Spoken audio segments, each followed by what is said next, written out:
Jeremy Harrell is the Chief Strategy Officer of ClearPath. Good morning, everybody. My name is Jeremy Harrell, and I'm very excited to be here in what is, I think, a landmark COP and seeing true momentum for new nuclear across the globe. ClearPath, for those of you who may not be familiar, a DC-based advocacy clean energy organization that's mission is to focus on technological innovation that will reduce and remove global emissions. And so our mission is climate action, and nuclear is a huge piece of that for a variety of reasons. And it's the immense applications and role that nuclear can play in decarbonizing the global economy. In addition to my role at ClearPath, I serve as the chair of the board of directors of the U.S. Nuclear Industry Council, which is a U.S. trade association focused on new technology and services and promoting those globally. And we at ClearPath have gotten involved more directly in the industry because of the immense upside that this technology has to scale up and help the globe meet its climate goals. In fact, we more or less have concluded that it's a technology that's a need to have, not a nice to have, if we're going to reach our climate goals on a climate relevant time frame. Near impossible to reach net zero by 2050 without an immense scale up of global nuclear power, which is why I think, for example, the 22 nation agreement that was announced earlier this week to 3x global nuclear capacity, huge opportunity. And so I'm excited to join my colleagues here on the stage to talk more about what's happening in the U.S. and the immense momentum across the globe.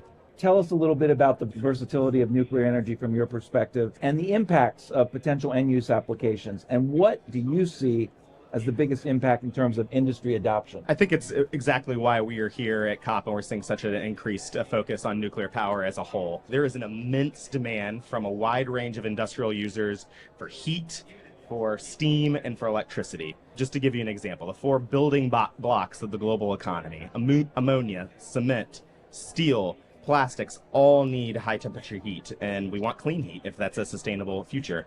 Not to mention the immense need we're going to have for baseload electricity as we increase data centers, as AI takes off in the global economy.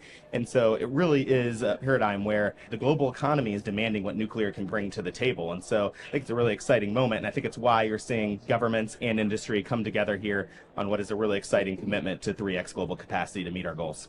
What is the U.S. government doing from a policy regulatory perspective to help enable and push this process along with private industry and nuclear? No single technology in the United States has gotten the public policy support that nuclear has over the last 5 years. We've seen immense support from Congress, billions of dollars of financial assistance for cost shares of demonstrations technologies, brand new tax incentive, over a decade worth of leeway to catalyze the deployment of new technologies, investments in the fuel cycle, legislation directing the regulator to modernize and ultimately drive the technology forward based off the new dynamics of these next technologies. So the globe should know that the U.S. is in this for the long run and have confidence that U.S. technologies are here to serve the global market. We're at COP33 5 years from now.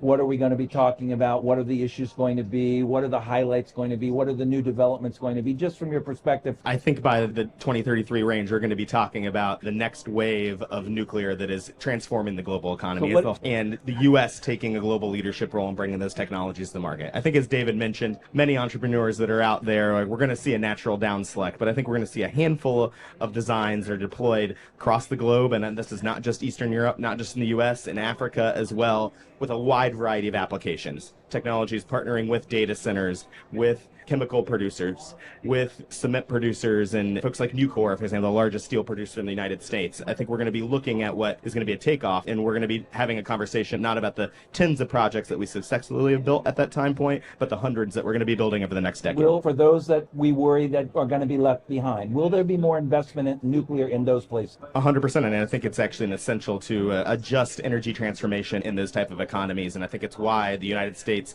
and the allies that signed the 3X agreement earlier this week have committed to driving forward and finding ways to de-risk and finance those projects in the global south. That's fantastic. And in this part of the world, they have a saying, it's called inshallah, meaning God willing, all of this is going to happen. So ladies and gentlemen, please, a warm round of applause for our panelists here today on a really exciting topic.